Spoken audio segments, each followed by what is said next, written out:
হ্যাঁ, দাদা গতকাল সিউড়ির ঘটনায় একটা ভিডিও বার্তা এসেছে যে বিজেপি কর্মী বলে দাবি করছে নিজেকে এবং সে ডাইরেক্ট সিউড়ির বিধায়ক বিকাশ রায়কে নাম করে দাবি করছে সেই পিস্তলগুলো নিয়ে তাদেরকে ফাঁসানো হয়েছে।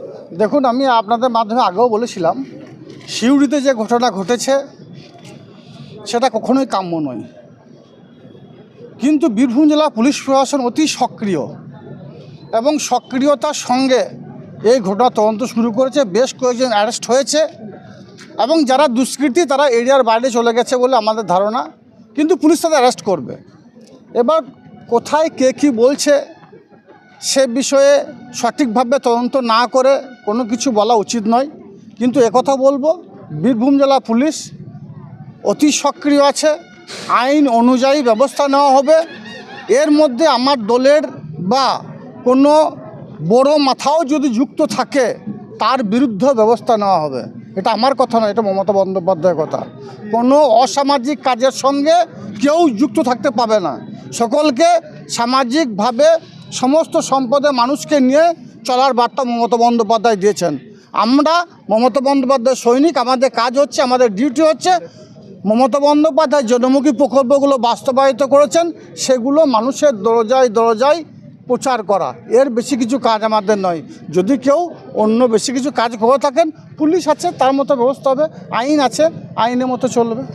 সিবিআই তদন্তের দাবি জানাচ্ছে ইয়াসিন আরশাদ। দেখুন, সিবিআই তদন্তের দাবি জানাচ্ছে, জানাতেই পারে, বাক স্বাধীনতা আছে ভারতবর্ষের মানুষের। বাংলাতে আছে, বাংলাকে ব্যতি রেখে অন্য কোনো রাজ্যে কিন্তু এই ধরনের বাক স্বাধীনতা নেই। অন্য কোনো রাজ্যে হলে যদি বলতো উত্তরপ্রদেশ মতো রাজ্যে, তাহলে হয়তো তখন আনসারি নাকি নাম বলছে এনকাউন্টার হয়ে যেত। কিন্তু বাংলাতে অনেক সিবিআইয়ের কেস সিবিআইতে নিয়েছে। আমরা যেখানে বাস করছি বিশ্বকবি রবীন্দ্রনাথ ঠাকুরের বোলপুর শান্তিনিকেতন এরিয়াতে, সেই মাটিতে দাঁড়িয়ে আছি। সেই পবিত্র ভূমিতে রবীন্দ্রনাথ ঠাকুরের নোবেল প্রাইজ সিবিআইয়ের হাতে এখনও সে কেসটা রয়ে গেছে। কেসই হয়ে রয়ে গেছে, তারিখের পর তারিখ পড়ছে, নোবেল প্রাইজ বা নোবেল কিন্তু উদ্ধার হলো না। তাছাড়াও দেখতে পেলেন সারা বাংলা মানুষ রাস্তায় নামলো, রাতের পর রাত, দিনের পর দিন রাতবাস করলো, মায়েরা, বোনেরা, দাদারা, কাকারা। লাভ কী হলো?